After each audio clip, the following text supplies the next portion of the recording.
Hello, family. How's everyone doing today? I hope everyone is doing well today. Let's talk about it. Tiffany has put herself in deeper trouble with the Watchdogs group.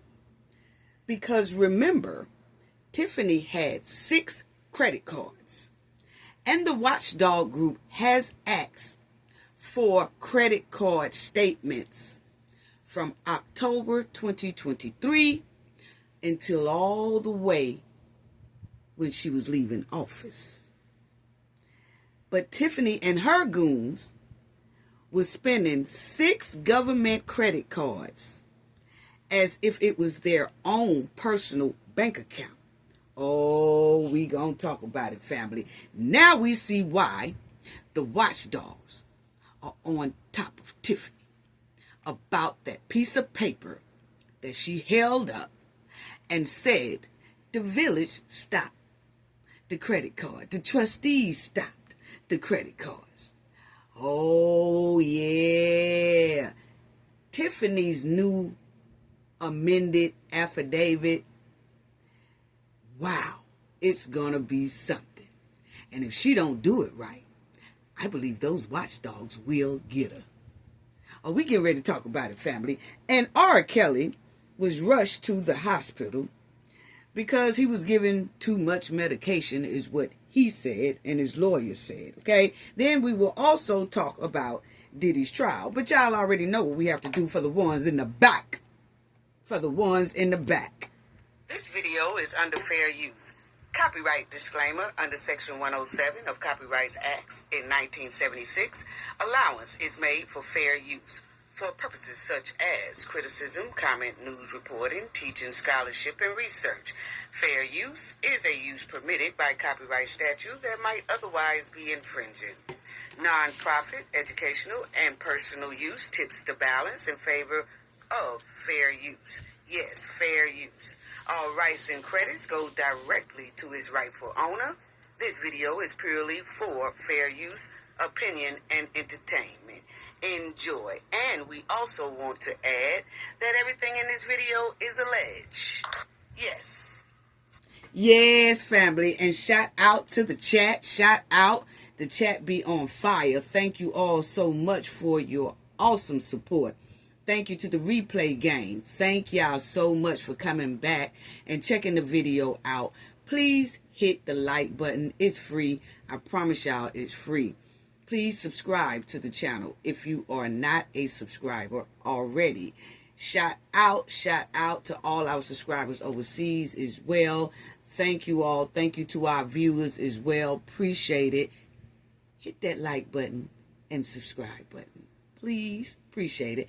I don't say it much. I just be hoping that y'all show us sister love. Okay? Now, let's get right on down to it, family. Yeah, and thank you to the comment section as well, because y'all do have awesome comments in the comment section. So thank y'all so much. Thank you, thank you, thank you. Now, let's get right on down to the hen. Yes, because family, check this out. I looked at it and I said, wow. Now I see why the watchdogs are on top of Tiffany so hard.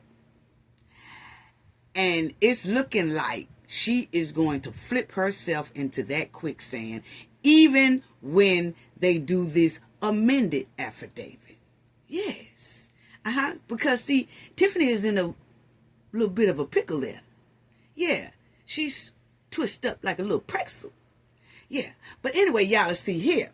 Y'all remember when Tiffany went to court and Tiffany wanted to plead the fifth regarding what the watchdogs wanted.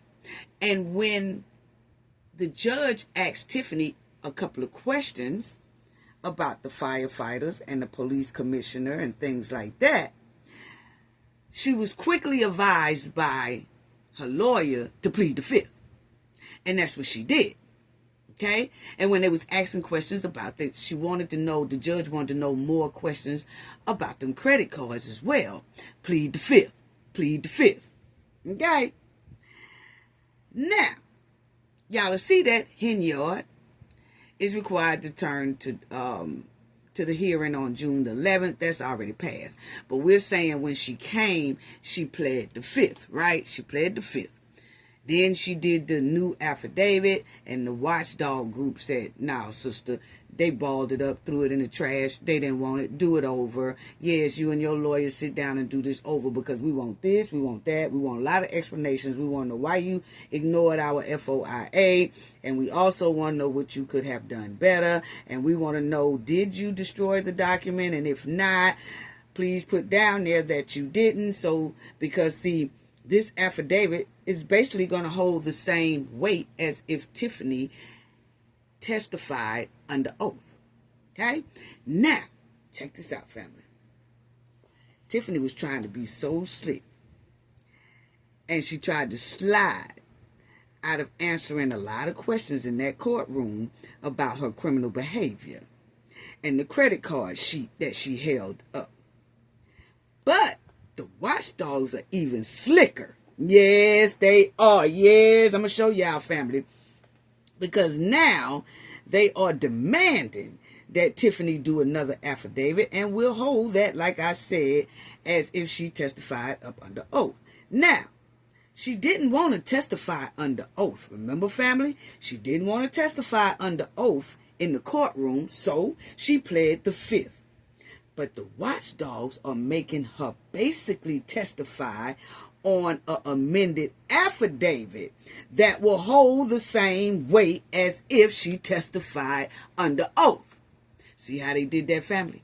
Now, the next slick thing that the Watchdogs did is Tiffany is so used to getting over on the people, dogging the people, and doing what she want to do to the people and to the residents, because she was a mayor and she was a supervisor and she was in charge.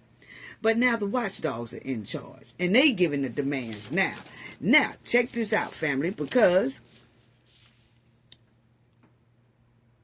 okay, you know that they did not accept her last FOIA. Now, check this out, because we looked at this again and then we realized that, okay, when they went to court, after the organization sued Henyard and the village of Dalton for failing to produce financial records after the documents were requested under the Freedom of Information Act. So if you notice, the Watchdogs did not only just ask for that sheet of paper that she had, they asked for financial reports and credit card statements. Now, I'm going to show y'all where Jason sent in some credit card statements that they had. Okay? And they looking for Tiffany to fork up the rest. Basically. Okay? Now, check this out. Let me get this right here. Okay? Now, it says, "We have little doubt Ms. Henyard would use losing the election as an excuse for not producing the documents," Ed, the attorney for the Watchdogs, said in a statement to the Fox News, okay? Invoking the Fifth Amendment for a criminal investigation was an added wrinkle. Okay, so they said that they had no doubt that she was going to try to use the excuse of, "I ain't in the office no more, so I don't know where that paper is at." So they already knew she was most likely going to say that. So then that's when they said her lawyer was saying something about the affidavit, and then the Watchdog's lawyer was saying about the affidavit. But then Tiffany didn't do it right, so they made her do it again.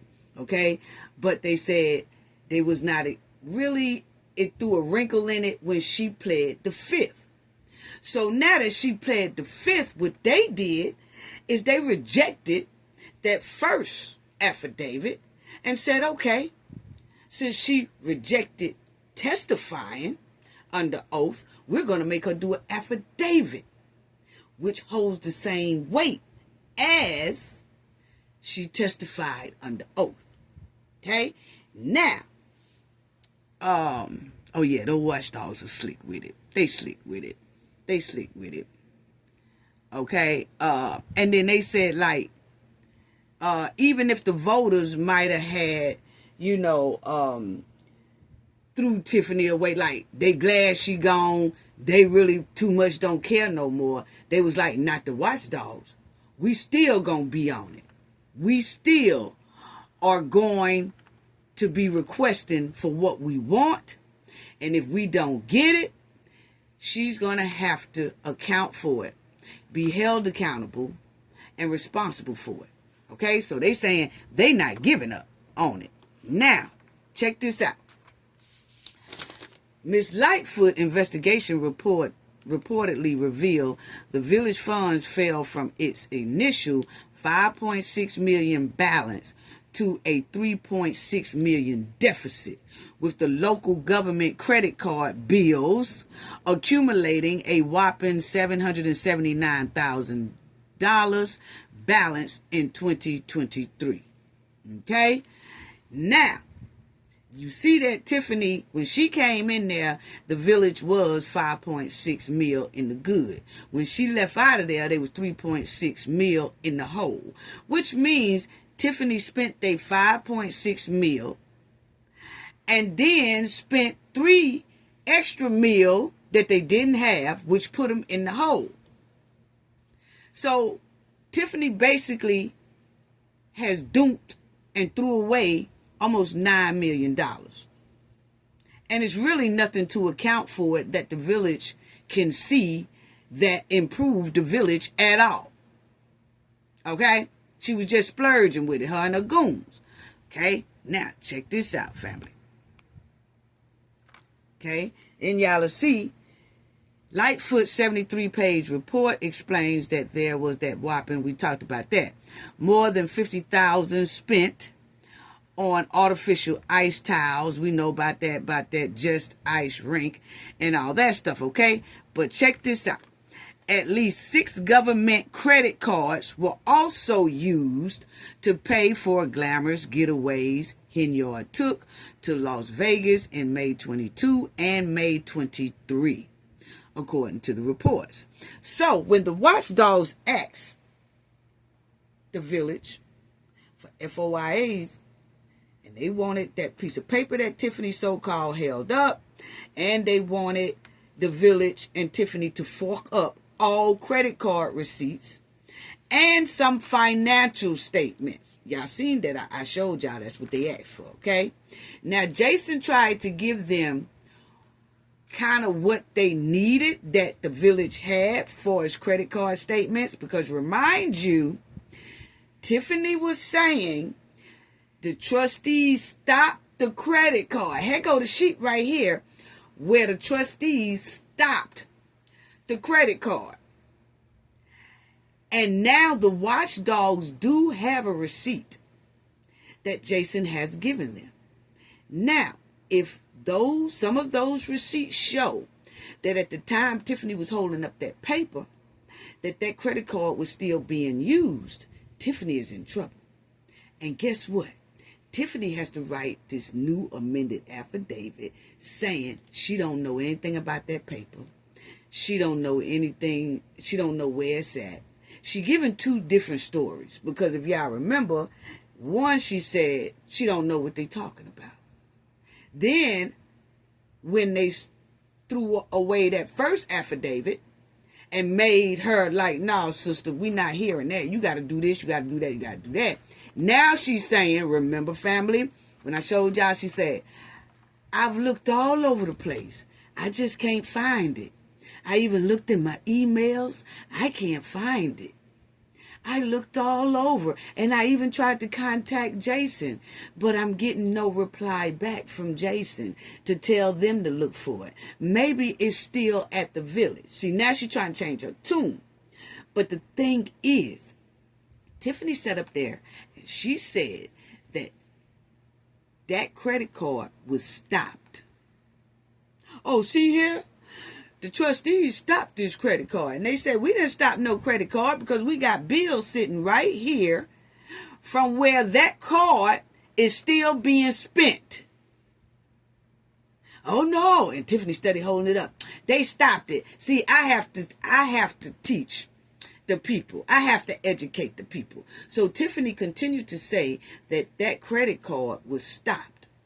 Well, when Jason has sent them, the watchdogs, some credit cards, receipts, and statements from October 2023, like they asked for, all the way up until when Tiffany was leaving up out of there, if one of those papers show that Tiffany was steady spending on that credit card, and she puts in that affidavit, she don't know what they talking about, she gonna be in trouble.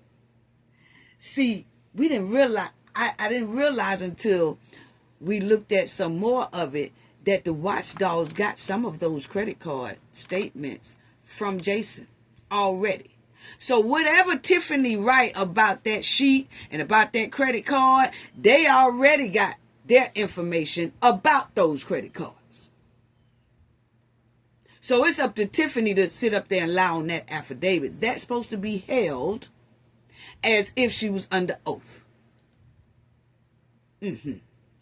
So, Tiffany and her goons had at least 6 government credit cards. Yes. And even I remember Brianna saying the same thing. And Brittany too. But I do remember Brianna saying, you know, like, hey, Kiana, I'm sorry. I do remember Kiana saying, hey, y'all have about 6 or 7 credit cards. And they just spinning off of it. All her goons just swipe and swipe and swipe and swipe and swipe and swipe. But you let Tiffany tell it. One of them was deactivated. But it's quite strange that the trustees were still getting a bill that is activated. Because the trustees never stopped that card. So anyway,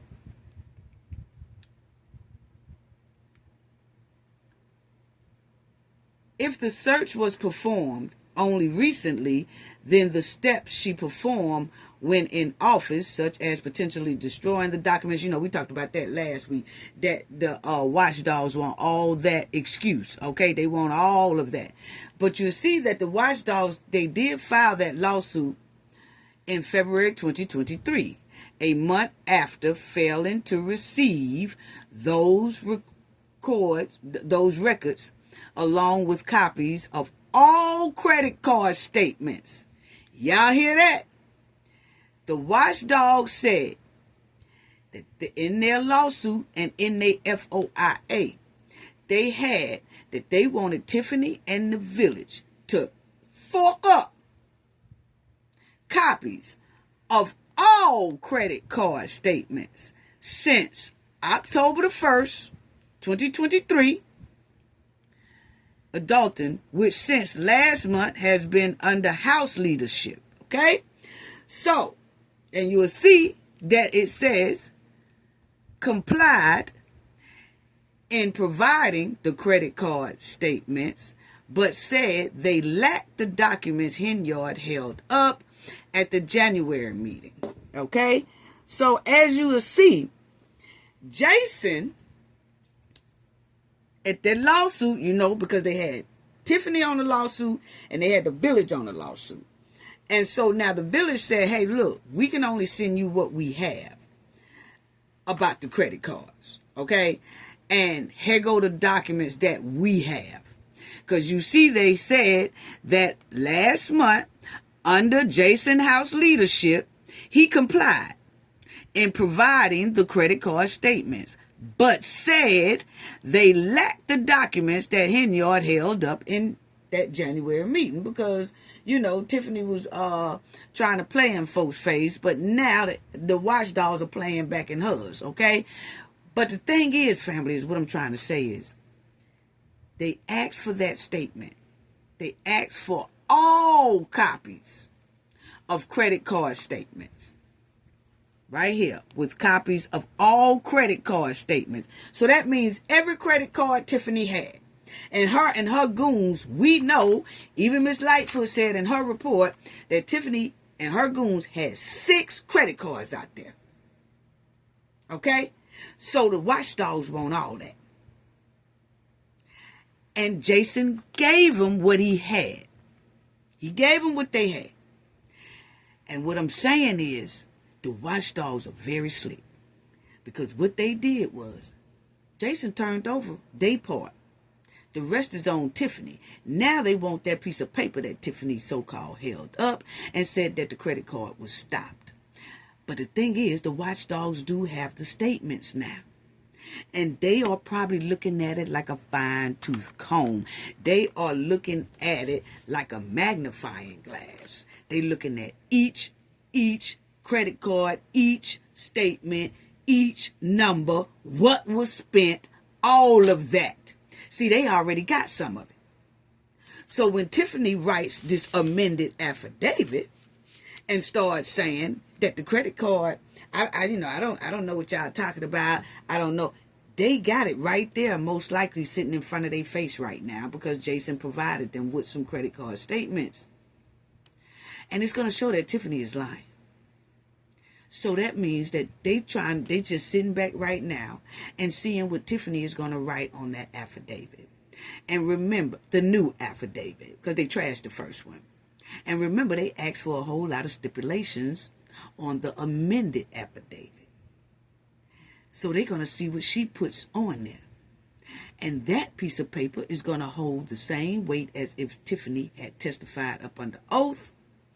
And if she mess around there and say the wrong thing, and they got the credit card proofs already because Jason done sent it to them, she in trouble. Was she in trouble? Yes. Yes.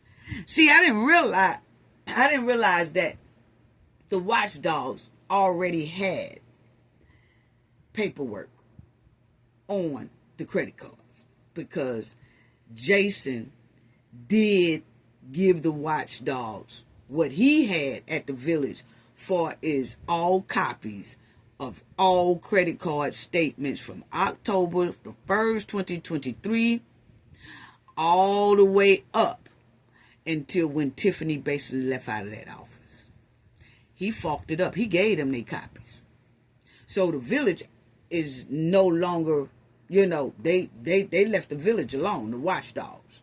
Now it's Tiffany they own, because now they want that piece of paper.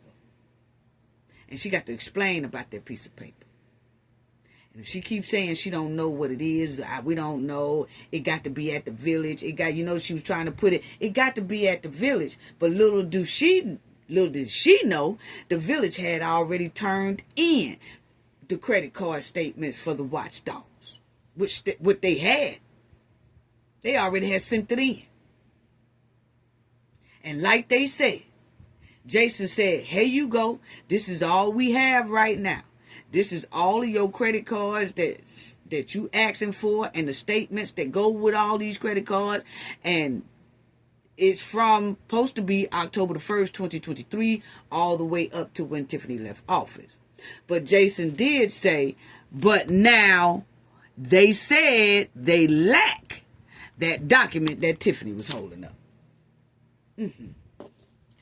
So that proves that the Watchdogs is waiting on Tiffany to lie on that new amended affidavit. Yeah. And a lot of people was asking, who are the Watchdogs? And this is them. They was like, what is a watchdog group? It's one in every state. That's the way it happens. It's one in every state, supposed to be, okay? But the Watchdog Group is an organization or individual that monitors the action of another entity, such as a government, corporation, or nonprofit, to ensure they are acting ethically and legally. They play a critical role in holding powerful institutions accountable by exposing wrongdoing, promoting transparency, and advocating for public interest. That's them. And they own Tiffany like white on rice. I'm telling you, they cooking that hen. They cooking that hen real slow. It won't be long for that hen be burnt. Yes, messing with the Watchdogs. Yes. See, she thinks she's slick. And that's what she get for thinking that she's slick. That's what she get. That's what she get. And the Watchdogs are not letting Tiffany off the hook. They're not letting up off her. They want that credit card sheet that she held up. And they want her to explain a lot of explanations on that new amended affidavit, which most likely she will throw herself in quicksand. And her lawyer knows it too.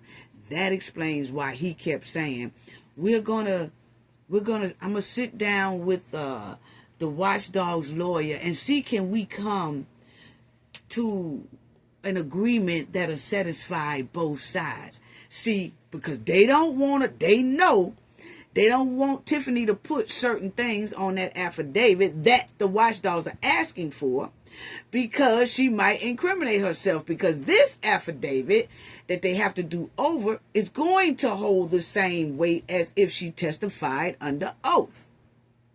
So I hope everybody followed what I was trying to say. And Tiffany and her goons had 6 government credit cards. 6.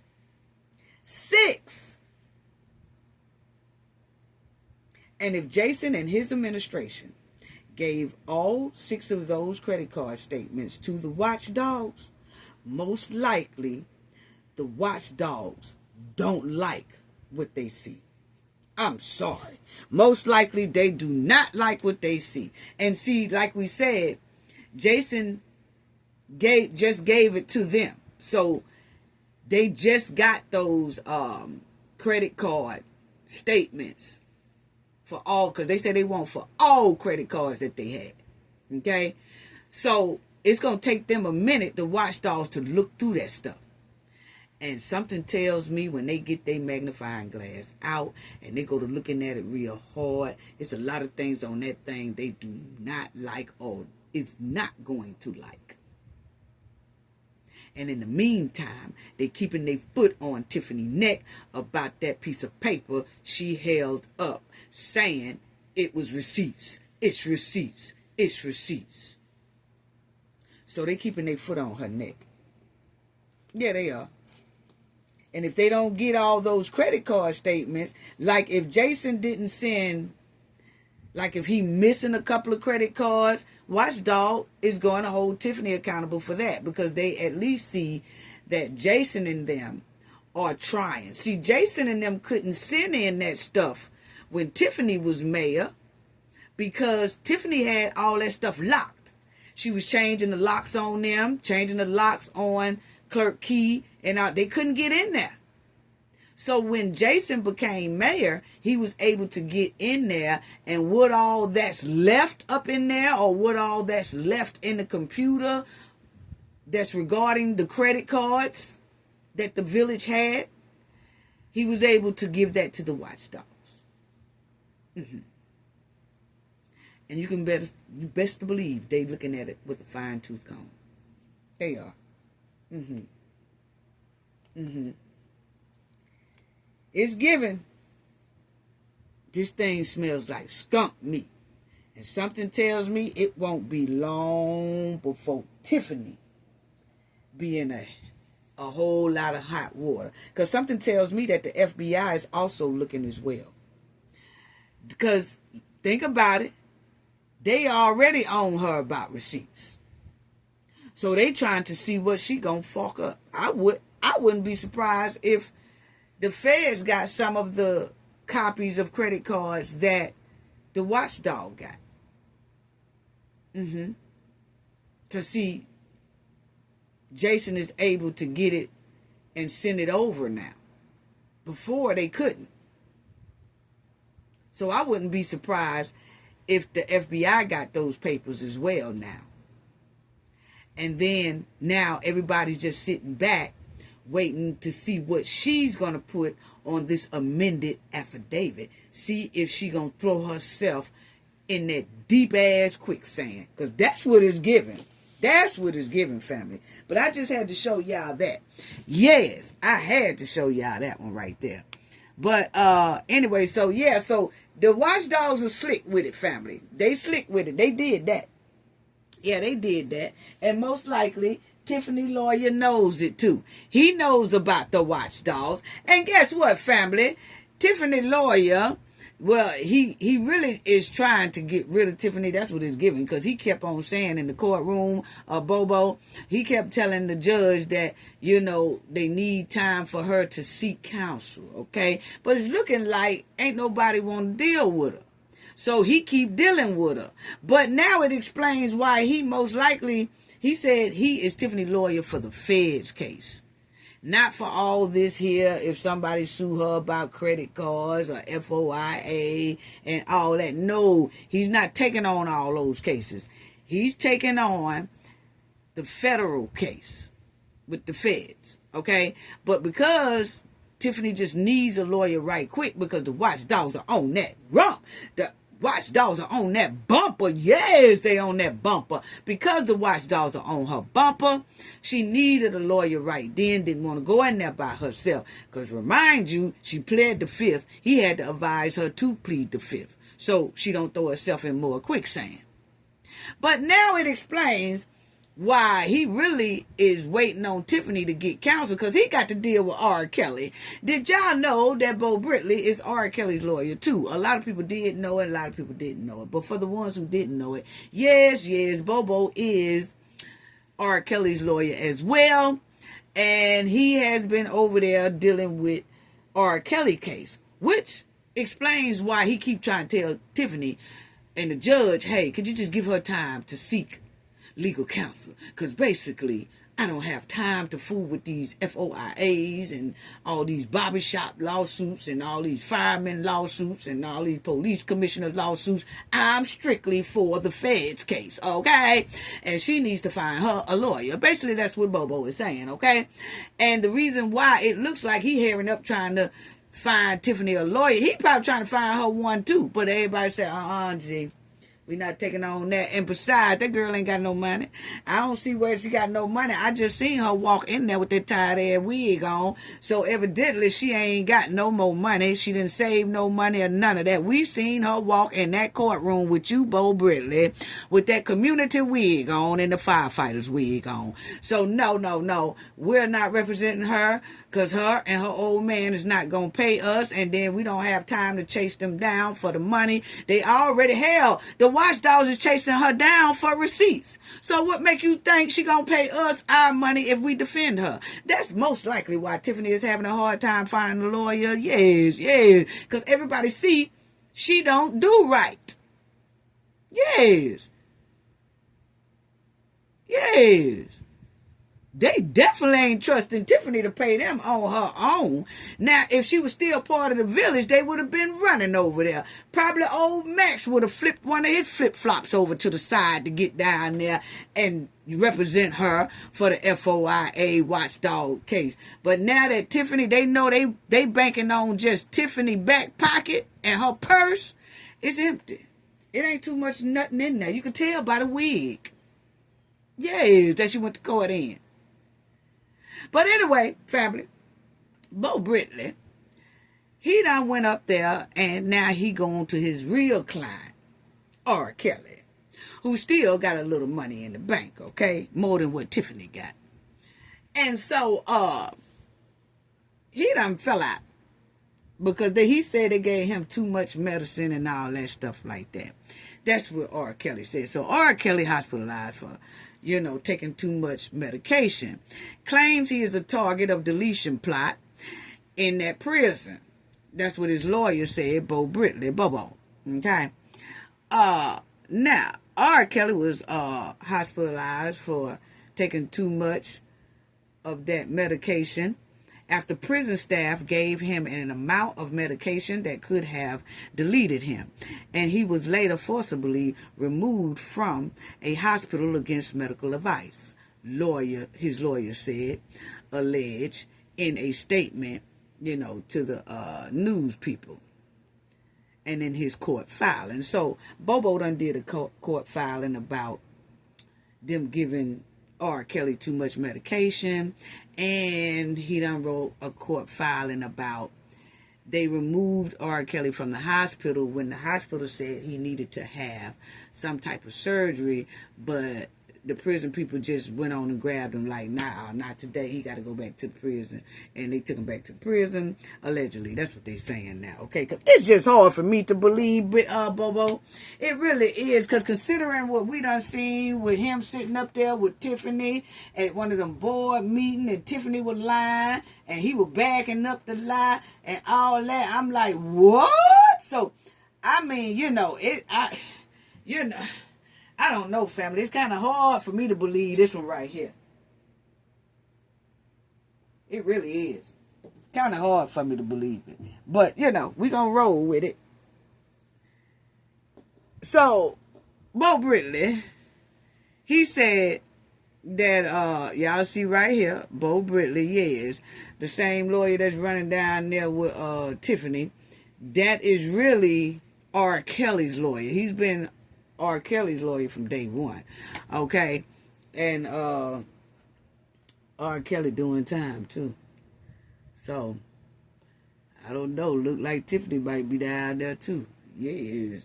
Yeah. But anyway, Bo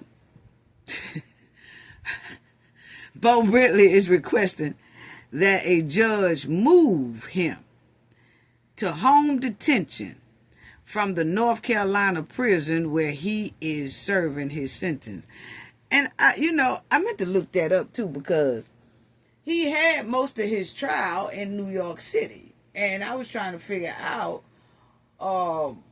why they moved him from New York City to North Carolina prison. Why they didn't put him over there in the New York prison? And maybe they thought that was too high risk for R. Kelly, that R. Kelly messed around. And he'll be getting windmilled on every day. I don't know, but he's in North Carolina.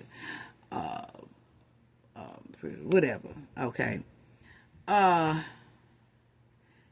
Kelly's life is in danger. And the threats comes from the Bureau of Prisons officers whose duty is to protect him, Britley wrote in a court motion filed Monday. He alleges the Federal Bureau of Prison is seeking to delete Kelly to cover up crimes committed in the investigation of his case. That's what Bo Britley told the news folks, okay?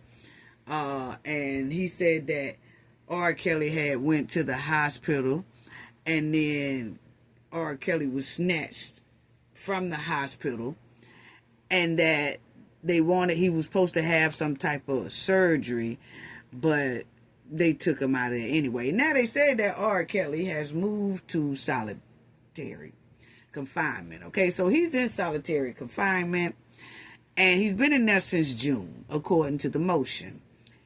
He has his medication for anxiety and to help him sleep. And so that's basically what he used that medication for, okay? But on Thursday evening, prison personnel provided him with additional medication and instructed him to just take it, Britley alleges. Kelly took the medication, and the next morning he felt faint and dizzy. He started to see black spots in his vision. Mr. Kelly tried to get up, but fell to the ground. He crawled to the door of the cell and lost consciousness, according to Britley's motion. It's just hard for me to believe Britley. I mean, I might have to hear from R. Kelly before I hear from... I'm just saying, because we done had an experience with Bo Britley and that hen. But you got to take word for what he says, okay? On here, But anyway, so I'm going to tell you right now, R. Kelly said, his lawyer said R. Kelly has been moved to solitary confinement. They said he can't get down to the commissary to get snacks and all that stuff like that. But I'm like this. Why you want to go down there and get snacks and all that stuff, R. Kelly? Because you don't need to go down there and get no snack. He mad about, and they stopped him from go to the commissary, and get some snacks and chips and all that stuff. You don't need to be down there anyway, because those folks there is not like you, man. You go down there, you ain't going to have no snacks and chips, because you going to have to give them to those inmates, because they going to be making you buy them stuff to keep them off your butt. So either way it go, you still going to wind up without your snacks and cookies and stuff. I mean, that's how I see it. That's how I see it. Why you trying to rush down there with them goons anyway? Because I'm going to tell you, for what R. Kelly is in there for, a lot of inmates don't like that. Okay? R. Kelly is a type of inmate that they seek out, that has went to the pen for that type of behavior that he's in there for. Okay? So you bound to get your snacks taken. So why is you rushing to get out of solitary? I'm telling you, you in a safe spot. They basically got, my opinion, they got him in there to save his butt. But R. Kelly want to get up out of there because he ain't got no TV, and he can't go down to the commissary, and he can't go down there to the ball court and all that stuff like that. They trying to save your old ass now. Here, you need to stay on in the little solitary, okay? Don't be trying to go down there and get no snacks and stuff, because I'm telling you now, you ain't going to be able to eat your own snacks. They going to take your snacks. I'm telling you. Then they know you got the money to keep money on their books. And then, if you don't do it, while you saying that the guards are trying to do something to you, it's going to be the prisoners and the guards trying to do something to you. Allegedly, you say the guards trying to do something to you. I'm just saying, if so, now you got two of them on your back. Just stay in the solitary, okay? Please do. And stop trying to go down there and get them snacks. Because I'm going to tell you right now, all snacks ain't good for you. Because 9 times out of 10, you're not going to open up one bag of those snacks. Somebody going to snatch it. Yeah. Now I'm trying to tell you something for your own good. Now, back to Bobo. Bobo is hoping to get R. Kelly on home detention. I don't think that's going to work, Bobo. You couldn't even get him out of the detention now. So, you know. Anyway. They say that R. Kelly said that he has blood clots in his leg and in his lungs, and that he needs surgery and medical attention. So my thing is, you know, I don't give two hoots about R. Kelly, but, you know, we have to report on this and have to report on it right and even.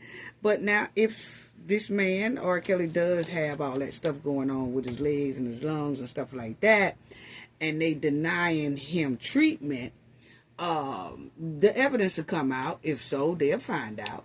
Now, if that is true, it can be proven through evidence. But now, if this is a whole big lie from R. Kelly and Bobo, just to try to get R. Kelly up out that jail, that's going to be proven too. And then somebody going to be in a world of trouble. I'm trying to tell you. I'm trying to tell you. Yeah. That's what that's I'm telling you. So, you know, when you say that about the guards and that they out to try to do something to you and things like that, and then they snatched them from the hospital when that was a surgery that needed to be done, because they said they say that the hospital said, oh, he needs to have this surgery done quick, fast, and hurry, but then say that the God snatched them up out of there and took them back to the prison. If so, that can be proven. But now I did see where they asked the hospital family, they asked the hospital to make a comment about, did he need emergency surgery, and then they took him out. The hospital replied with, we will let the guards of the prison answer that question. So, hey, I don't know what that's supposed to mean. What y'all think that's supposed to mean, family? Because I don't know if that means yes or no. You know what I'm saying? Because I don't know.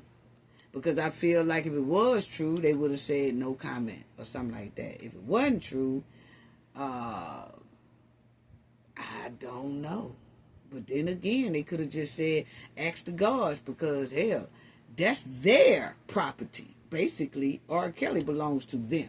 So any questions that you got about him, y'all need to be trying to go ask the guards. He was here. We treated him. Anything else you want to know, go ask the prison folks. So I could see them doing it like that too. But anyway, we'll see what Bobo put in his motions of filings for R. Kelly. But I'm telling you now, they can see evidence if that was true or not. Now, if that was true, then that's a, you know, that could be a whole nother case going on.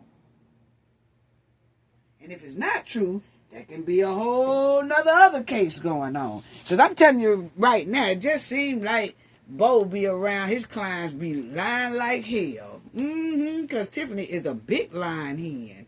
Yes. Now, I don't know about R. Kelly. R. Kelly might be telling the truth about the blood clots, all that stuff. Anyway, let me move on. Diddy. This KK keeps coming up like a birthday cake. Every time you turn around, it's somebody's cake birthday. And all I keep hearing is KK, KK, KK, KK, KK, KK. I'm starting to hear KK just as much as you hear Diddy. So, don't know really what's going on with that one right there. Yeah, I don't know. But I tell you like this, family. I feel like this. It's given that KK was the FO female handler. That's what it's given. It's given that KK was the female handler. Yeah. And the female handler for Diddy's business as well. That's what it's given. I'm sorry. Most witnesses who gave their testimonies in Diddy's trial described KK as handler behavior.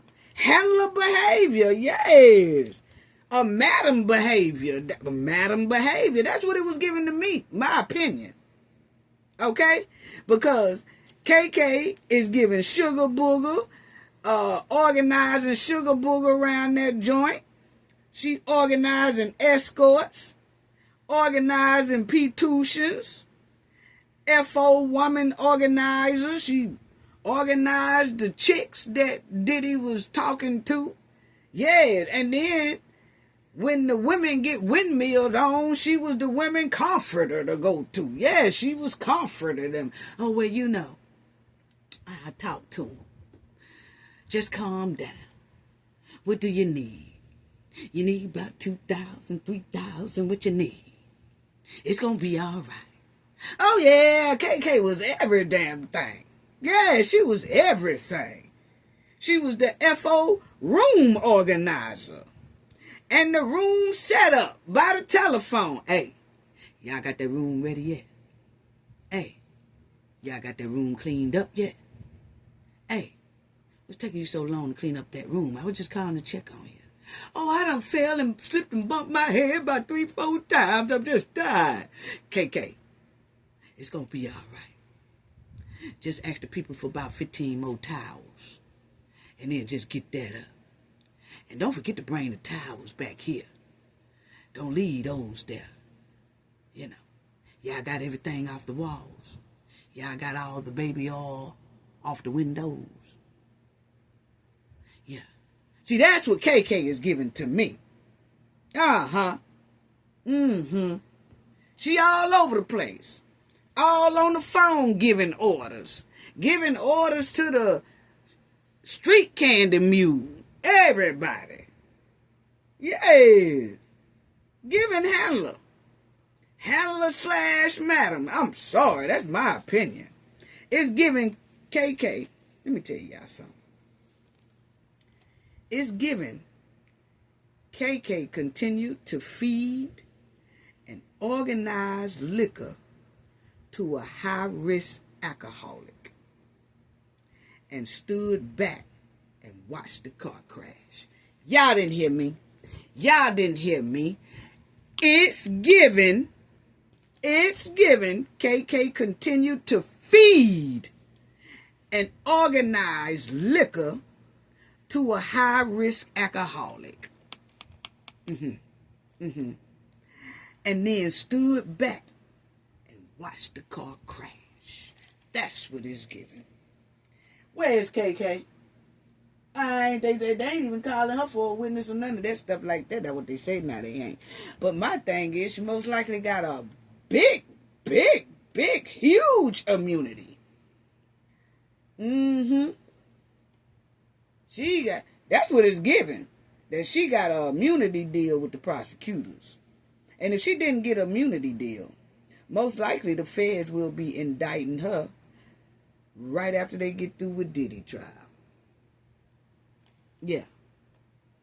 Because I'm telling you, KK was hell. Oh, yes. That was Diddy. Right hand, ace, boom, coon. Running around now. Now, let's get to Jane. Y'all remember that Jane was on that doggone stand. And, Jane was doing all these FOs, then come to find out. She was on that stand for like 6 days, testifying against Diddy. And then come to find out Diddy still pay her $10,000 a month right today. And then she was doing those F-off, but organizing most of it. And then she was going behind Diddy back with 2 of the escorts having FOs.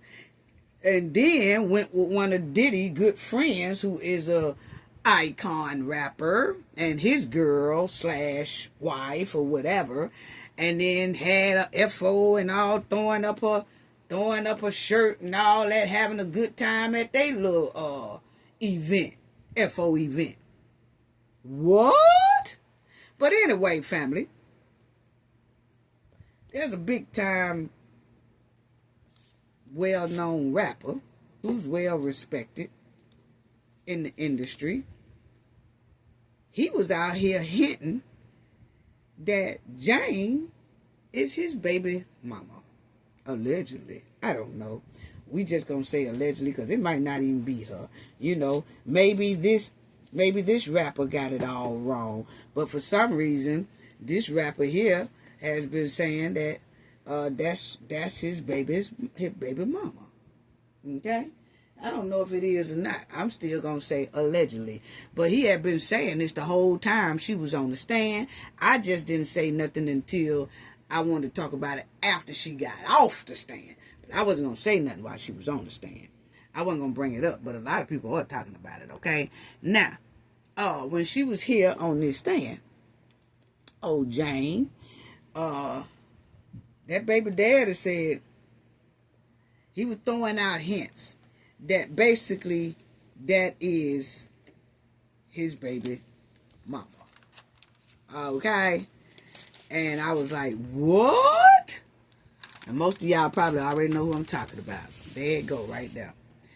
This is what they was having. Now, this all public records. Because like I said, all this has been all on the news and different places like that. But it says, why Diddy lawsuit has 50 Cent and Daphne Joy, trading allegations. Okay? Now, this was in August 1st, 2024. I don't know if y'all remember that Lil Rod, he worked on Diddy's Love album. And he was staying with Diddy for a while. He dropped a lawsuit in 2024 saying that Diddy had him doing a lot of things, okay?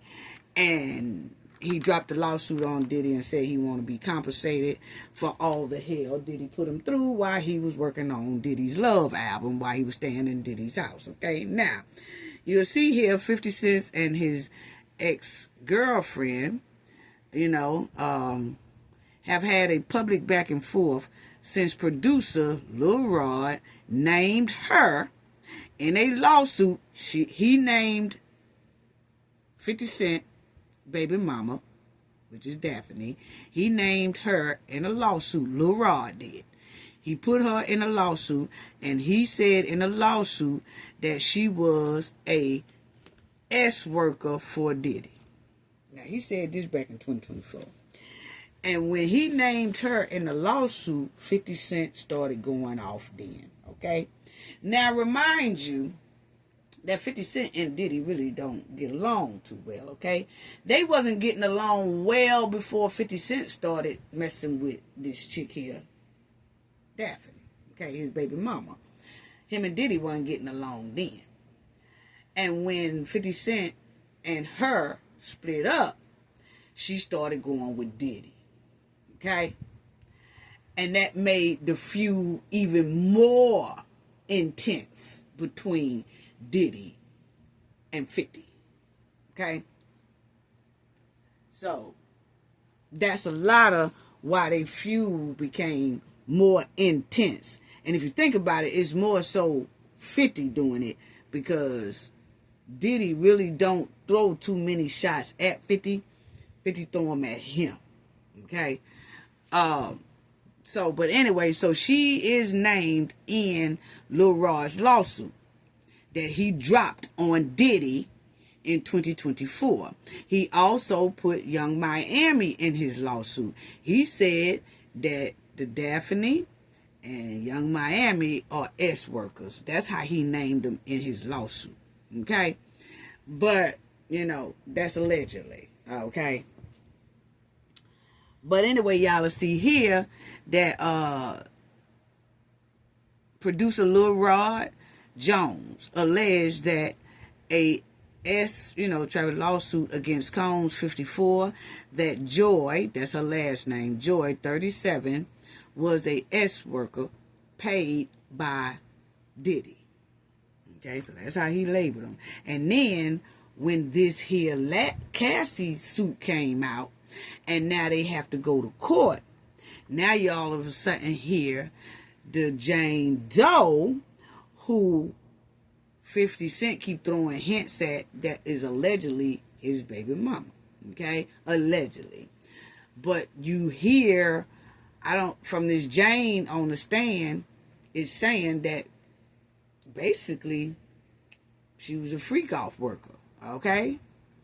But I'm not saying that Jane and this Daphne, 50 Cent baby mama, is the same person. Don't know, but hey, 50 the one put it out there, and a lot of other people put it out there, okay? And it's all on the news. As y'all see, this right here is Los Angeles Times, okay? And they was talking about that lawsuit that Lil Rod put out, okay? And that Diddy, 50 Cent was trolling her over being labeled a S worker in a lawsuit.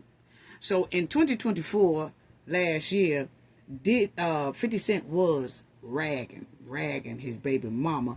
He was like, oh, you named in a lawsuit as an S worker. You named in a lawsuit. What? And he was talking about he was going to take custody of his kid then. Okay? Don't know if that's still in effect or not. But he was talking about that then when this lawsuit was dropped on Diddy by Lil Rod. And 50 Cent saw his baby mama inside of that lawsuit as being labeled as a S worker. Okay?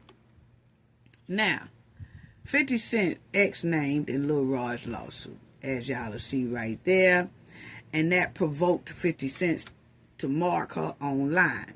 In response, Joy accused 50 Cent of R-ing her and being windmilling on her, and he denied those claims and filed a defamation lawsuit, okay, which he later dropped after Joy deleted her posts, okay. 50 Cent also moved to gain full custody of their son following the allegations. So this was in 2024 when he saw she was on that lawsuit and claiming to be Diddy's ex-worker. That's what the lawsuit said about her, allegedly, okay? But then we hear on the stand now that, this Jane did say that her baby daddy, she said in her testimony last week that her baby daddy and Diddy don't get along. Basically don't like each other. Okay? But a lot of people don't like Diddy, so can't say she was talking about 50 Cent there. But anyway, I'm just showing y'all. Anyway, 50 Cent ex, Daphne Joy responded to Diddy's lawsuit claim. Says, I am deeply hurt. This is in 2024 when 50 Cent started marking her about being an ex-worker and that she's named inside of this lawsuit about being that, okay? And then she gonna put on her post, because 50 Cent was going off talking about he gonna take custody of the kid and all that stuff. She put out a post and said, I am deeply hurt by the lies in Rodney Jones' lawsuit. Joy wrote, the claim that I am a S-worker is 100% false and character assassination, okay? But if this is 50 Cent's baby mama that was on the stand named Jane, if it is her, she sat right up there and admitted on the stand that she was. That she did a whole lot of FOs. So in all reaction, in all actuality, if this is her, that means she lied in this post right here and said she's deeply hurt because she is 100% not an S-worker. But if you let Jane tell it on the stand, that's all she did. And getting $10,000 right today, a month. That's if this is Joy, okay? But anyway, this is during the trial. 50 Cent post is still up on his page featuring a snap of 50 and his son's side, giving someone off camera the side eye along with caption WTF. What the? Okay, so 50 Cent must have been listening at this trial. And when he started hearing a lot of things that Jane was saying on the stand, he would randomly put up a post. And he put up a post with him holding his son. And they side-eyeing somebody off to the side. And then that's when 50 wrote down there, what the F? Okay. Then 50 latest troll involved the Queen's rapper. Boy, this boy here sarcastically questioned who the Jane Doe currently is testifying in Diddy's trial. So he put up another one. And he was like, hey, y'all, do y'all know who the Jane is in the Diddy trial? But he put his baby mama picture up there. He said, I need to know for my Diddy documentary. What? Yeah. So 50 Cent posted a cryptic photo with him and his son. I already said that right there. And you'll see 50 Cent few rumors. His baby mama is Diddy's Jane Doe with cryptic posts. Okay? So 50 Cent started putting cryptic posts out there ever since she's been on. Every time she was on that stand for 6 days. And 50 Cent wouldn't let up. He kept on trolling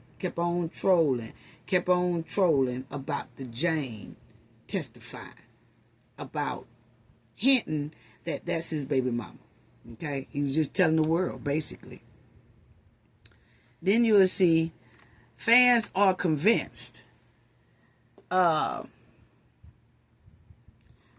are convinced 50 Cent shared his reaction to the allegations made by the latest alleged victim to testify in Sean Diddy Combs' criminal trial. The woman, who's only known as Jane for the duration of the trial, took the witness stand and told the courts about the 3-year relationship with Combs. And she claimed the Bad Boy Record founder convinced her to take part in his hotel nights FOs. Okay. She also made it known in court. She testified that Combs was aware of her young child with her former boyfriend, whom he knew from the music although she didn't mention any names. 50 Cent apparently felt seen.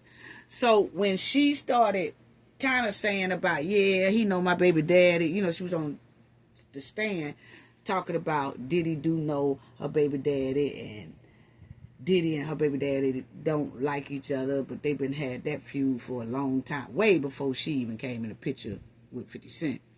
But they've been always had this feud or whatever. So 50 Cent then felt like, oh, you basically told people who I am. You see what I'm saying? So after that, 50 just started going in, trolling, and lighting her up online. Okay.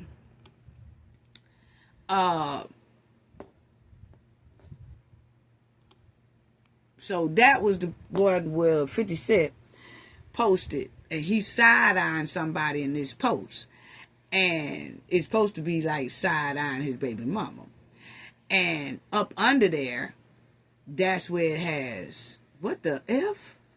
Like, damn, I didn't know you were doing all that. You know what I'm saying? So he had that down there. And then y'all will see that it says, the timing of the post, just hours after Jane took the stand, sent social media into overdrive. Many interpreted it as a reaction to the possibility that Joy was the woman described disturbing allegations against Diddy. And 50 Cent posts this as well. As you see, this is 50 Cent's social media page. And he posts this right here on Father's Day. He said, this is what 50 Cent said on Father's Day. He said, oh, it's Father's Day. Happy Father's Day, Lil B. I have full custody soon, Lil B. You be back on OnlyFans in no time, Lil B. But how is your day going, Lil B? Okay. So 50 Cent baby mama was doing OnlyFans when he kind of met her, right? And then she didn't really have to do that too much no more because she was dealing with 50. She was still doing it, but not like she used to or whatever. I don't know, whatever. But the point is, she was an OnlyFans, person. And so Diddy started messing with her. And then she went into that FO mode, okay, with Diddy. But 50 Cent is just saying, hey, you'll be back on OnlyFans in no time, Lil B, So he just going off. He's just going off. Then he wrote another tweet. Earlier this week, 50 Cent referred to Joy as pee-pee mouth in an Instagram post reacting to comments mentioning her on a podcast. Well, here comes the B. Don't kiss my boy, pee-pee mouth, he wrote. Okay? So he's just been going in on her. Okay? Jane Doe claims Diddy had tense relationship with her ex. She did on the stand. Okay? So she said they had a long history. Yeah. So, anyway, that's what 50 Cent was writing down there. He was writing a whole bunch of stuff to kind of give an inkling to the public that was his baby mama on the stand. I'm still going to say allegedly, okay? But he was throwing out them hints to the public. And he also has hinted on social media about he going to take custody of the young son for everything that was said and stuff, whatever, if that's her. Now, if this is true, it's given that Jane took her best friend. If Jane is 50 Cent baby mama, which I'm going to keep saying allegedly, but if it is, she took her best friend's man, who was Diddy, And then she got a man and sold her soul to the devil, which was Diddy. And she knew that Diddy and 50 had a terrible spat between them. So why would she even want to take that man from her girlfriend? You see what I'm saying? Like, you know your baby daddy cannot stand this dude. And you know you got to be around your baby daddy a lot. And if you start messing with this dude is going to be most likely around you and your son a lot, which you know your baby daddy don't like this dude. They already got tension and friction together. They don't like each other. And you mean to tell me you still ran after that dude that your baby daddy don't like? And both of them are powerful. And this could start a big, big thing. And you still took that Diddy away from your best friend? I mean, come on now. It's given you went with Diddy to piss 50 off. That's what it's given. If this is Jane, if Jane is 50 Cent's baby mama, that's even more trifling than some of the testimony she gave. I'm sorry. I just have to be real with it. You are really sparking and throwing a match on gasoline, basically. When you started talking to Diddy. Wow. Wow. And is that why Diddy was doing her the way he was doing her?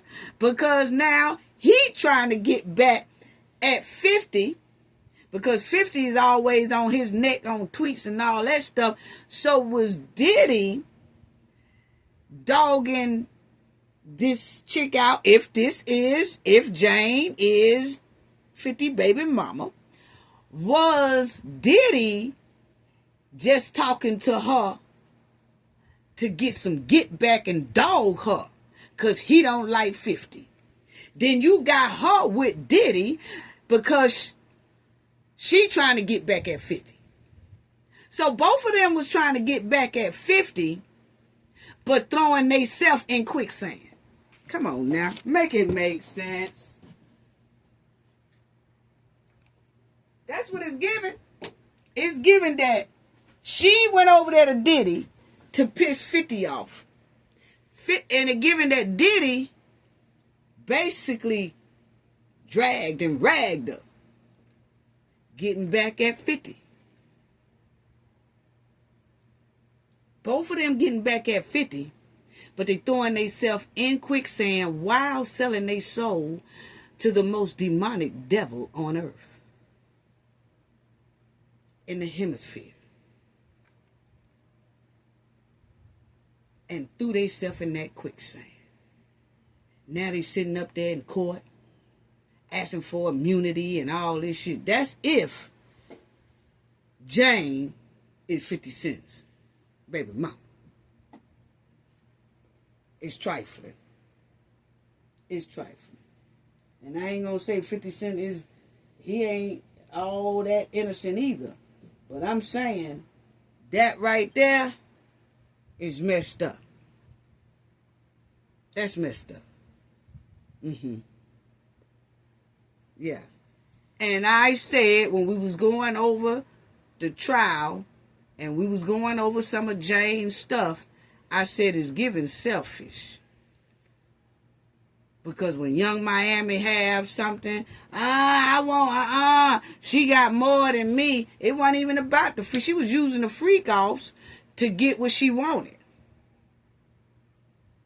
But now I see she used herself and sold herself to the devil just to get back and make 50 mad. That's what it's giving. That's if it's her. Anyway, unbelievable. Unbelievable. Unbelievable. Wow. Wow. Wow. Wow. Wow.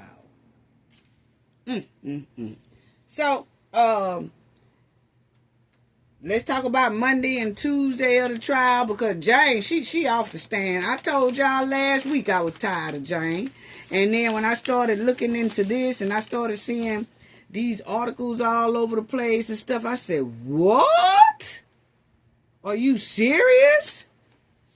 But anyway, Monday and Tuesday trial was basically, they was going over text messages, okay? And they was going over, the prosecution was showing a lot of text messages as receipts to bag up what some of the previous witnesses were saying in their testimony. Okay?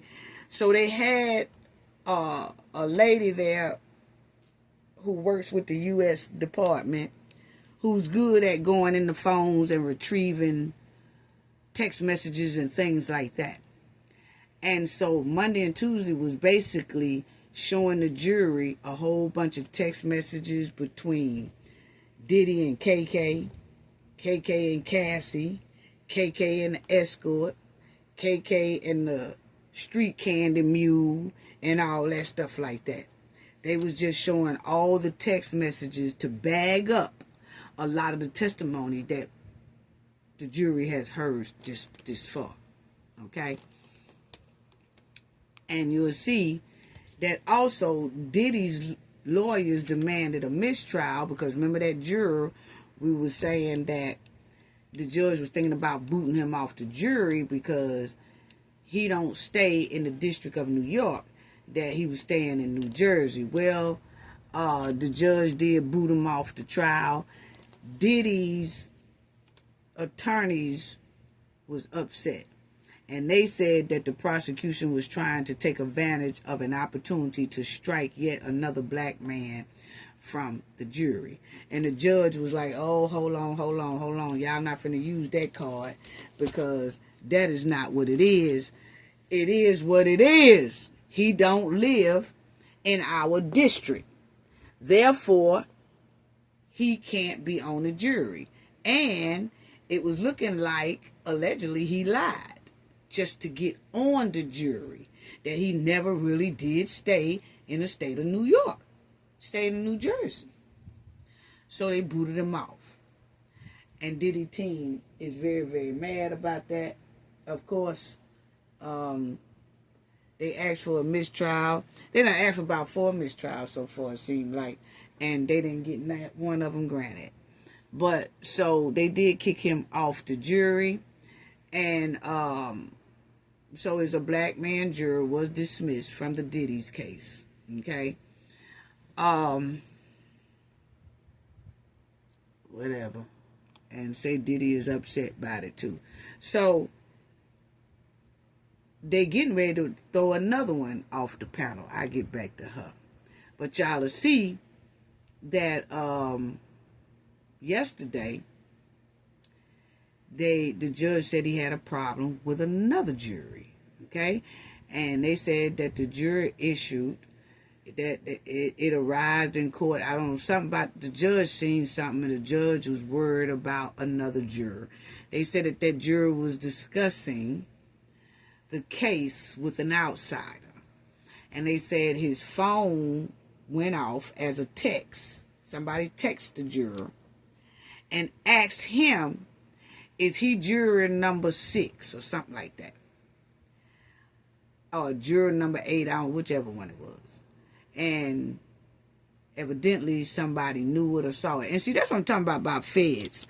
I told y'all before, family, I said when they on that federal jury, don't think that they probably ain't tapping them phones to see if them jurors are on social media, if they are looking at social media on their phone and all that, who they calling, what they text saying. Is they talking about the case? I'm just saying that might not be the case.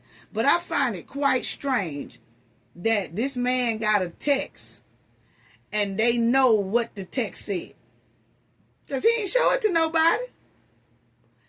There ain't nobody said that man took his phone and said, hey, look, I just got a text. Somebody asking me, and my number such and such.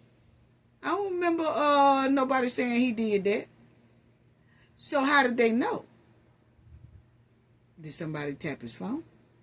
So that's what I'm saying about it's a whole nother ball game when you're a jury for the feds. In a high profile case like this, you got to follow all rules. Because they be on you. And I wouldn't be surprised that last jury, they were following some of the juries home. Just to see if they stay in the state of New York like they say they do. And then they probably followed this dude a couple of times and he kept running his ass over there to New Jersey. He was getting on the train that goes to New Jersey. And they were following him. I wouldn't be surprised. Because they sure found out he wasn't over there in the state of New York. He was over there in New Jersey. So I'm just saying. So juror number 6 was dismissed. So this new one that the judge have a problem with must be number 8. Because they said that the judge said he's going to handle that juror today during court. So we'll see if he let that other one go today, honey. But that's what they said. That he said he got a problem with this other juror. And that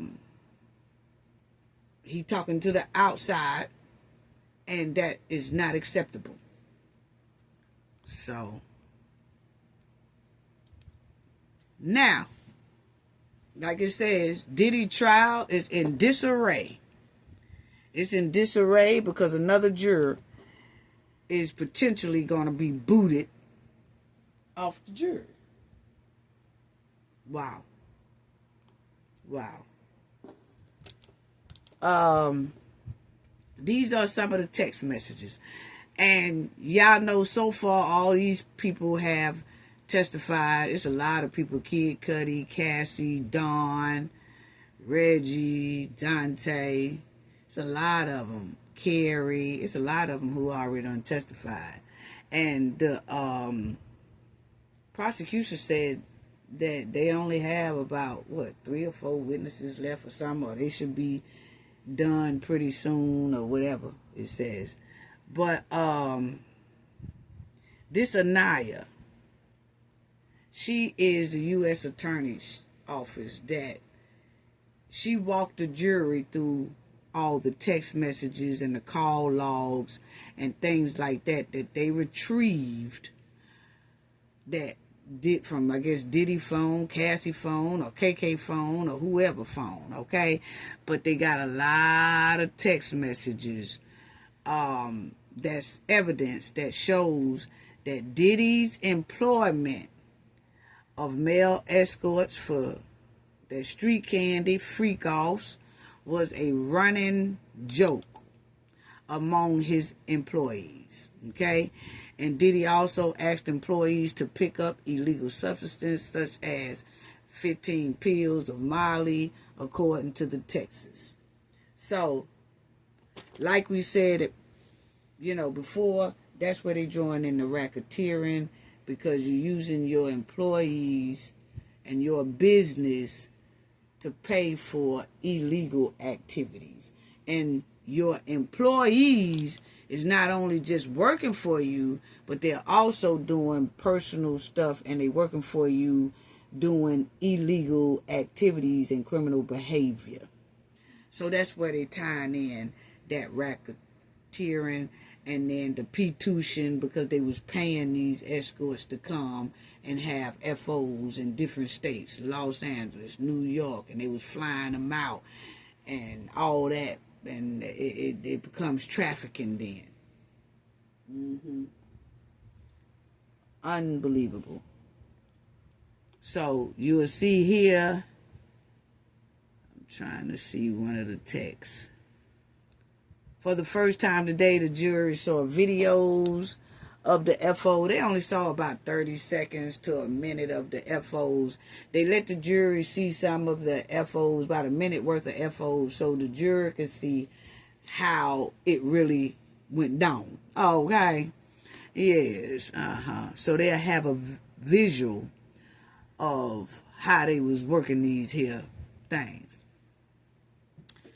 Lord have mercy. So you see that the juror says, the prosecution said that they arrest their case by the end of court proceedings on June 18th, ahead of Juneteenth holiday. Wow. Okay. But they say before they wrap up, the prosecution are going to call 2 or 3 more witnesses. Okay? And one of them is that drug mule, Brandon Paul. That's the one that got arrested with Diddy when him and Diddy was getting ready to get on the private jet. They arrested him, and he had some street candy on him, so they arrested him. But he sure did get out real quick and all that. And I said he must gonna be working with the feds, and come to find out, he finna testify. So that explains why he got out so quick. Diddy supplier, yeah, But anyway, these are some of the text messages. KK, who was Combs' right-hand mogul, okay? Yeah, she was his right hand. And they said it on here because they said that U.S. Attorney's Office took the stand June 16th to go through communications from Combs' one-time right-hand KK. Yes, because she's all up in it. Okay. Some messages alleged show Combs talking about a male escort and a street candy dealer. Okay. But other texts show 2 of Combs' former partners, Cassie and a woman who testified using Jane, telling KK they needed help with the alleged violence and, abuse they faced with the relationship with Combs. Okay? Like I said, KK was somewhat of a comforter.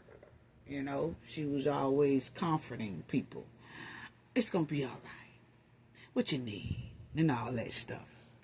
Basically a pacifier to keep them quiet. Okay? That's what it was given now. In one message, Cassie coordinated a meeting with an escort named Vin. Another text exchange with a person named San Diego. So, Cassie agreed to meet at 3 a.m. Lord, I'm telling you, but they agreed to meet at 3 a.m. at the L'Hermitage, okay? It's a hotel. And so they got text message of all that and them talking about, hey, yeah, come on down. It's at a Beverly Hills hotel. And so the man said he would like to do another FO. He's like, oh, I enjoyed myself and all that stuff. And then the Santiago also asked Combs' then girlfriend how he should dress and whether he should bring baby oil and all this. So they had all them texts of them texting each other. Then you had another dude that was texting Cassie named Dave. The man texted around 1:30 or 4:45 a.m. to notify Cassie he had arrived at the meeting location. And roughly 6 hours after he arrived, he sent Cassie a text saying thanks. So I don't know if he got a good lump sum of money or he talking about thanks for the coon cat that he, got paid for banging or what. Anyway. This is a picture of Diddy, when his team was getting down with the Crown last week. They was kind of hemming up Jane Doe. And, we talked about how she stunk up the joint. And Diddy hugged his lawyers and stuff like, yeah, you did a good job or whatever like that, right? Now, there's some more text messages from one of those escorts named Jewel. They had him travel from Los Angeles to New York in 2009. Jewel was a male escort, a.k.a. P-Tution. I told you they're trying to make these words sound cute. It's not even cute no more after listening to all this mess. But anyway, they had him traveling all over the place, which is basically trafficking, okay?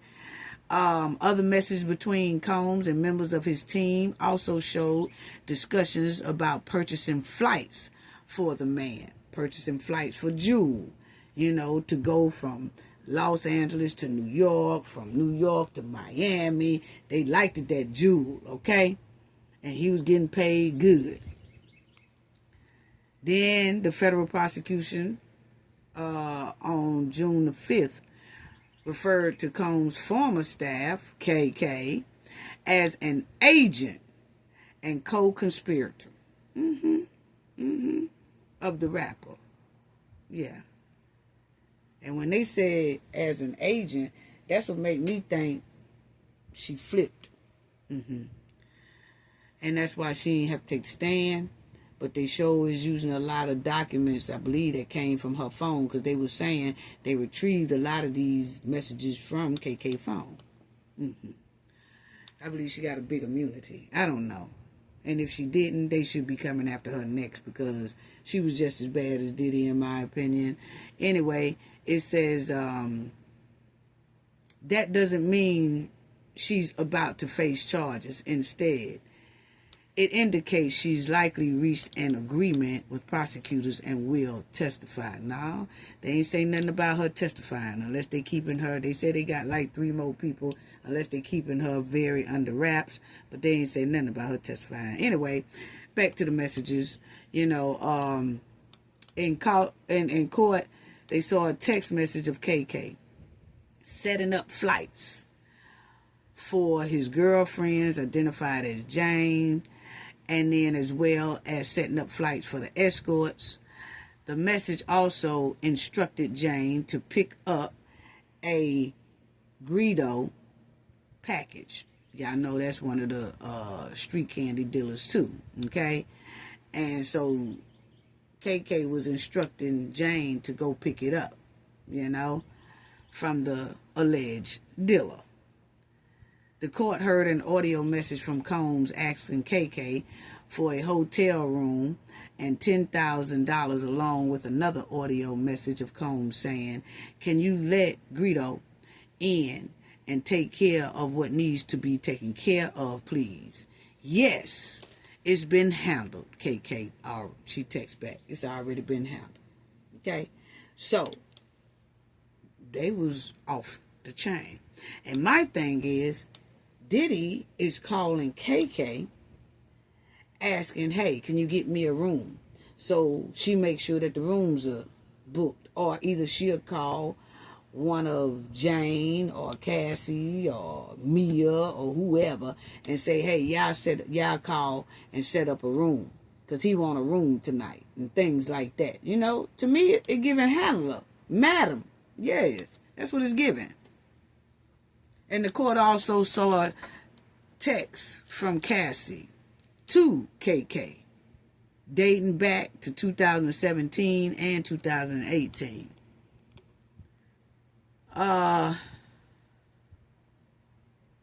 Then several former personal assistants have also taken a stand, including Jonathan Perez.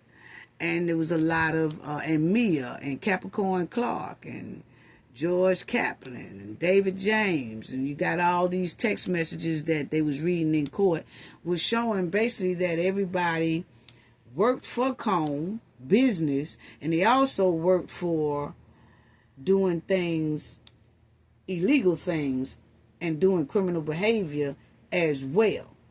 Okay, so it's just a lot of text messages that they were showing that they was really doing things, along with Cassie and many other former assistants. Other witnesses have testified about the mogul alleged F-off, and that, That's what they did. They set up and do all that stuff there. Then you had another one. They said it was another Cassie arranged one in October the 14th. Meet up with Haynes. In one message, she wrote, "Can we actually do 3 a.m. at the Trump Hotel, Columbus Circle?" Hayes replied, "Great." So see, and then he said he told Cassie his fee is $200 cash. He cheap, ain't it? He cheap considering that they was giving $2,000, $3,000, just depends on how you do. Anyway, he sure is cheap. He just needed something to eat, seemed like.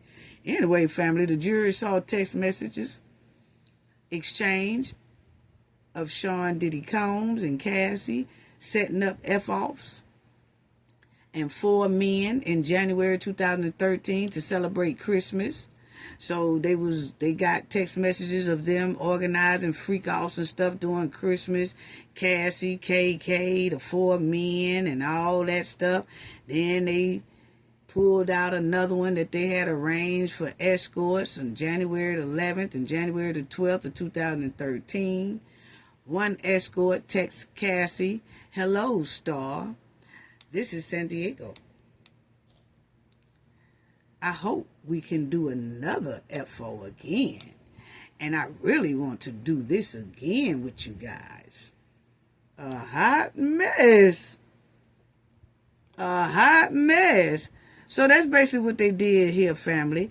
Is showing that the text messages is proof that they was basically in an organization, Bad Boys organization or Diddy Business organization, and they was dibbly-dabbling real hard in illegal activities and criminal behavior with sending that street powders and street boogers and street candies from this state to that state and dropping it off and somebody picking it up and they dropping money off, dropping 2,000-3,000 here and all that stuff, you know what I'm saying? And they flying escorts all over the place, having FOs and all that. So anyway, but you'll see the jury was shown a travel invoice sent to Bad Boys Entertainment for a flight for Cassie from LA to New York on October the 10th, 2012. And it also showed that it was an escort receipt, and it was in Bad Boy's name, that they flew the escort out with receipts. Okay?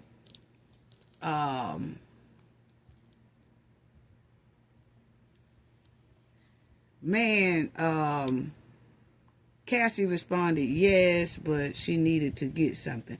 Okay. I think that was KK.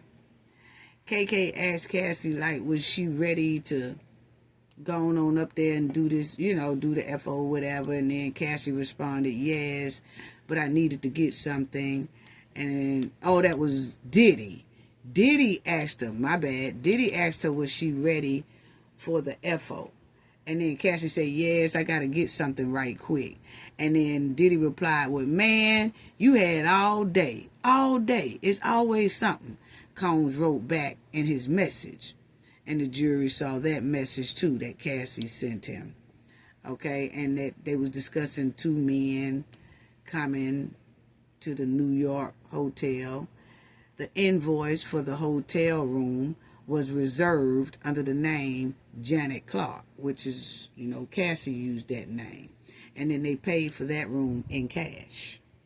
So it's just a lot of track records. So that's what they did Monday and Tuesday. They was just showing texts. Then they showed invoices and everything, that all this stuff was paid for out of Diddy's business.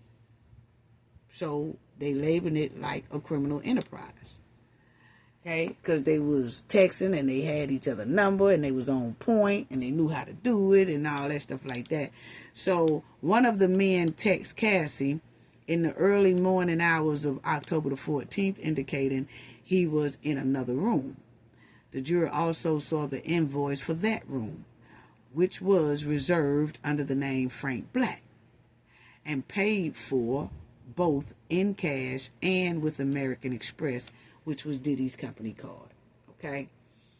So what happened was, it looks like Cassie and them was ready for this escort, and Cassie texts like, hey, where you at? And he texted back, say, I'm in the other room.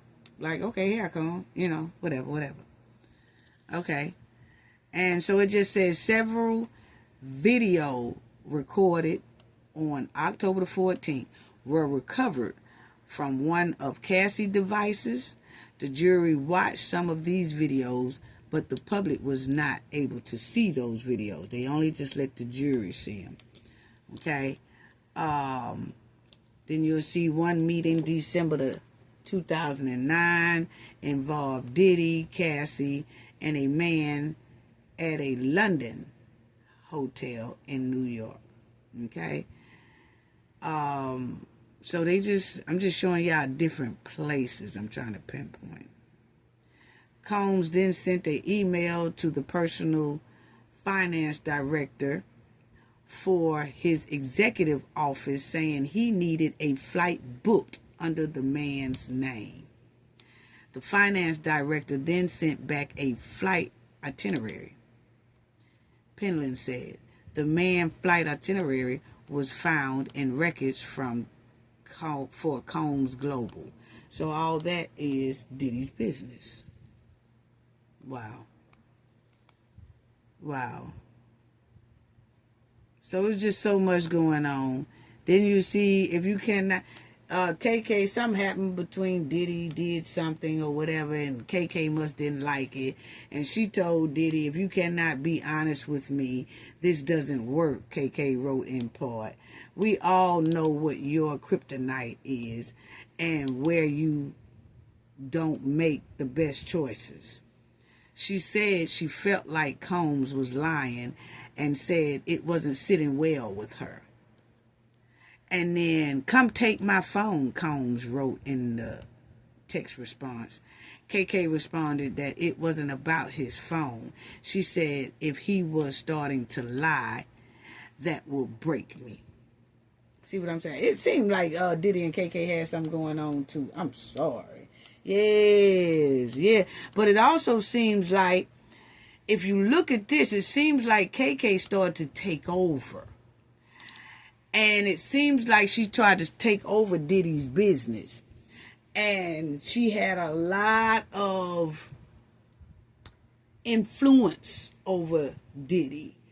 And she knew where everything was. Like, she was telling people on text messages, go here and get that, or go there and get that. She even told Diddy one time when Diddy said, I need $10,000. He calling her, telling her he need $10,000. And she said, okay, it should be in your safe. Well, shouldn't he already know that? And he can go to his safe himself. He got to ask you to go in his safe and stuff like that. And I just feel Diddy was so damn high. He was so zooted out all the time. Till then, not only is he doing devil behavior, he high with it. Now other people are starting to see that he basically a junkie. And they start taking over his money, his business, and they not looking after it like if he was in his right mind and in his business mind the way he would have looked after it, because a lot of this shit wouldn't have flew. It wouldn't have flew. It ain't gonna fly. But because he stayed high, and they kept him high, and when he wanted it, they gave it to him. When he wanted it, they gave it to him. When he wanted it, they gave it to him. When he wanted it, they gave it to him. And I find it quite damn strange. Well, all these people was around Diddy. Now, I don't like Diddy whatsoever. Damn Diddy. I'm going off of the trial and what I see, so I be even with it. But I find it quite strange that all these people was around Diddy, and everybody was talking about they want 10 grand a month, 5 grand a month. Escorts getting paid. Girlfriends talking about, I didn't like it, but I did it anyway, but they was getting paid top dollars. Then you find out that they was organizers, most of the damn FOs and all that right there. But I find it quite strange that didn't nobody say, hey, Diddy, let's go to rehab.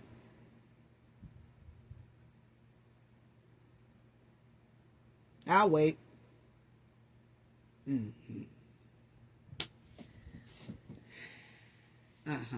But see, that's what you get for boo-booing on everybody.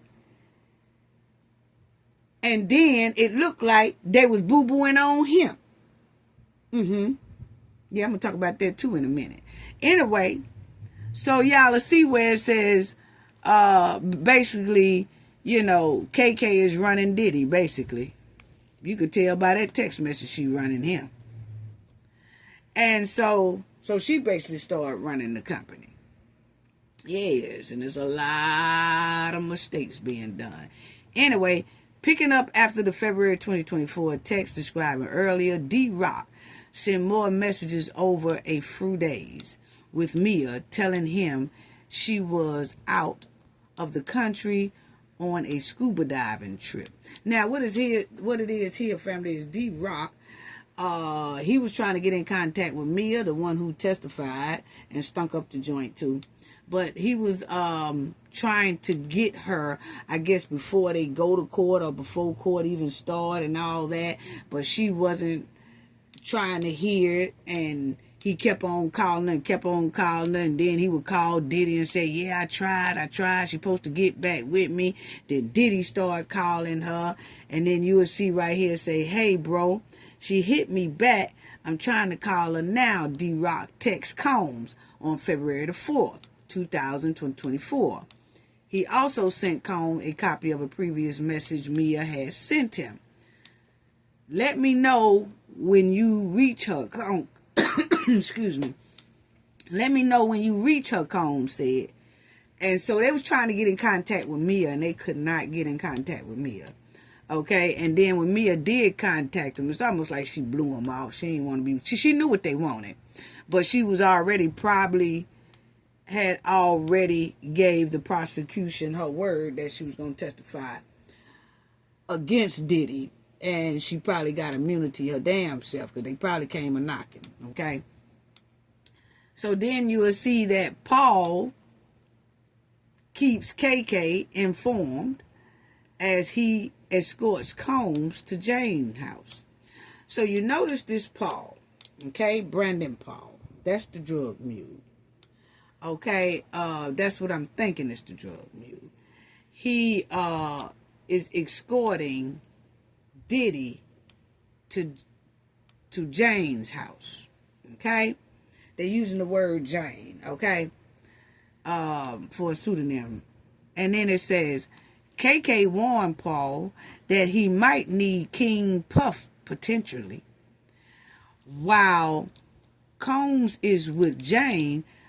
Paul tells KK he's just going with the flow.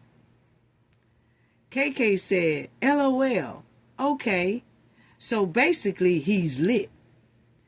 Paul responds, LOL, isn't lit? Later, Paul texts her, PD active now, running to Walmart's now. KK says, Wild King mode. Acti or Gucci. Bag active. Paul responds, in between the two, if that makes sense. So here you go. You got KK and the drug mule is laughing because they got Diddy over to the Jane's house. And they are texting, laughing about how fucked up Diddy is. Excuse my language. They talking about how high he is and all that stuff. And it's cute to them because they keeping them high. That way, they run stuff. The street candy mule, he can keep making bank as long as Diddy stay hooked. KK can keep running stuff as long as he stay hooked. And it don't look like she was doing too much of a good job running his business because, hey, he got busted by the feds.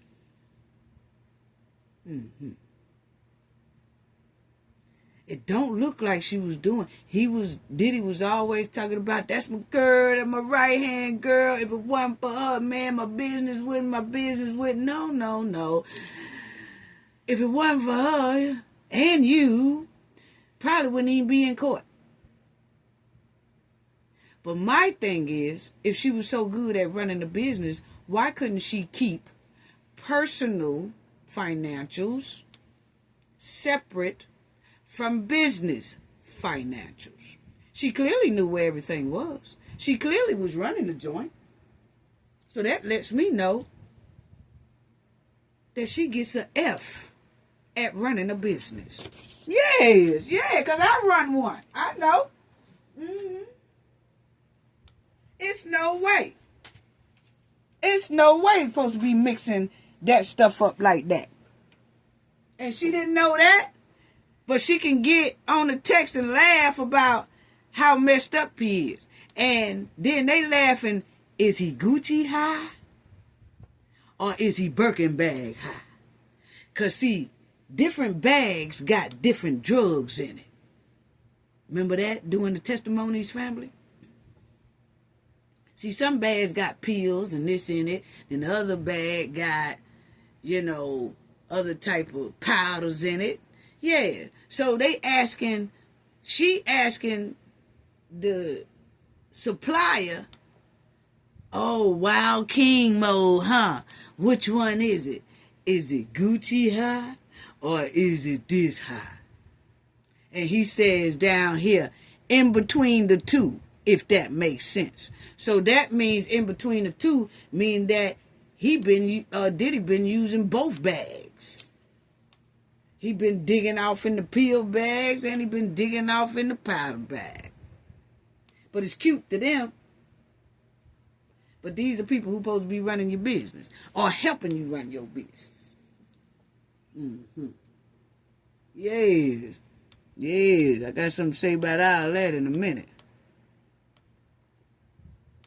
The jury saw a message between KK, Sean Combs' former chief of staff, to then the security guard, Fahim Muhammad.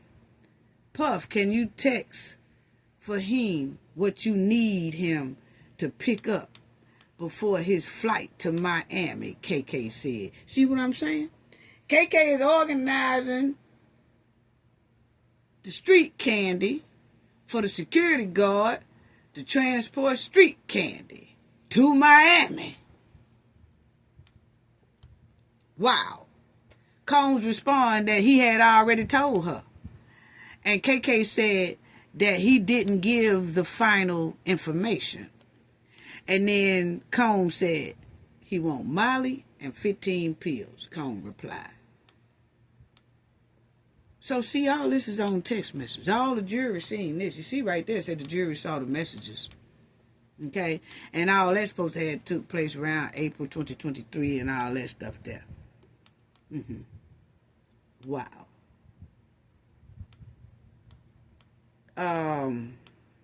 Then you see in 2021, Combs and KK, they discussed a package from Greedo, eventually dropped off, and KK deals with it. So they were doing all kind of stuff. KK also confirmed in the thread that she's working on setting up a hotel room for Combs' request. So see, yeah, handler. It's giving handler. And then said Gino, in another thread, Fahim Muhammad, Combs' head security, gets approval to pay Greeno for thousands of dollars of that street candy.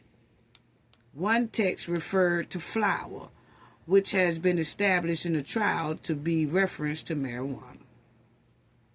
So, see? So, anyway, family, that's what they were just showing text. They were just showing a whole lot of text. Just showing a lot of text. And you'll see KK later sent a message to Jane, who dated Combs in 2021, 2024, telling her to ask them if they can bring up like 15 bath towels to clean up and all that stuff like that. Then you'll see Jane text KK saying that Combs always bought cash and asking if his security could bring around $5,000 to $10,000. KK later texts Combs saying, Jane asked if you could bring $5K cash. It's all in your safe. So see, she telling him where his damn money is.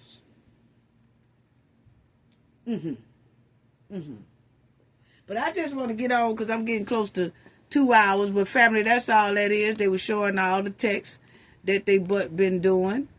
All the freak off texts and everything. It's so many texts. Paul was arrested in Florida and charged with street candy possession. That's when him and Combs got ready to get on that private jet, and the feds stopped them both. And then the street candy guy had that street candy on him, and he was charged, but then the charges was dropped real quickly. And then they put him in a pre-trial detention program. In December. And after that, he was all good. But now you see, he will be testifying sometime today or this week. And I will be sure we're going to go over that because I want to see what he going to say. But he was supplying Diddy. And of course, he did ask for immunity. And the judge said he will give him immunity once he get up on the stand. And that's the one that was grinning and snitting with KK about how through Diddy is. But my thing is, let me say this right quick before I close out. My thing is, Diddy don't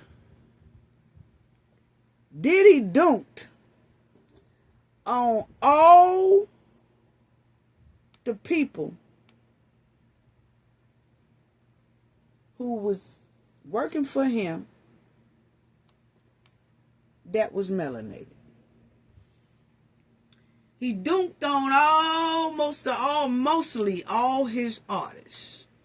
Shine. Yeah. Shine right here did time for him. B5, Craig Mack, Black Raw, Foxy Brown, Biggie, Maze, 112, and some more.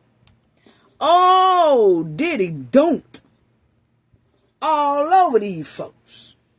Dunked all over them. He dunked on his own kind. You had females go to his parties and stuff like that. And allegedly, they be dropping like flies. Passing out. Dunked on all his people. And then the other people was using the hell out of him. So see, that's what you kind of get. What I'm saying is, while you was dunking them out they chump change and they money, they was dunking, and that's the Jane Doe who get the 10K right today. They was duking Diddy out his money. So while Diddy was jipping them out of their money, they was jipping Diddy out his. See, that's what you get. That's what you get.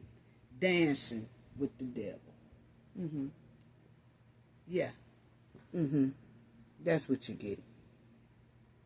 That's what you get. That's how I look at it. That's what you get. And my thing is, I'm going to say this. I'm going to say this and then I'm going to close out. Because, see, you got Jane Doe was taken. The street candy mule was taken. That's the one who got arrested when him and Diddy was getting ready to get on the plane, the Paul. Then you got another one named Green Doe. Another street candy supplier. Taken. Then you got KK up here that was running the show because Diddy was obviously too damn high. He was like a junkie. And they took full advantage of it. While Diddy was dunking all over his folks. Yeah, while he was dunking all over his folks. So while Diddy was boo-booing all over his melanated people, the other people was taking his money and treating him like a high-class junkie and flipped his ass clean in that Fed trial quicksand. That's all I got to say about that one. I want to say thank you to everyone. Thank y'all for y'all awesome support. Y'all support is greatly appreciated. I want to give a shout out to the one who donated to me in my last video, Cooking with Frank. Salute, brother. Thank you so much for your generosity. Your donation is greatly appreciated. Thank you so much. And you show so much support, and it's greatly appreciated. And I try to do the same thing for Cooking with Frank. I just appreciate him, just showing support to a sister. I can't say thank you enough. Appreciate it. Thank you to everyone in the chat. The chat was on fire.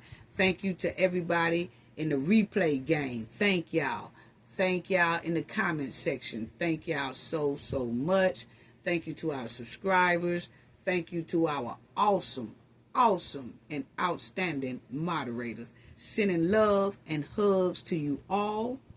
Have a great day.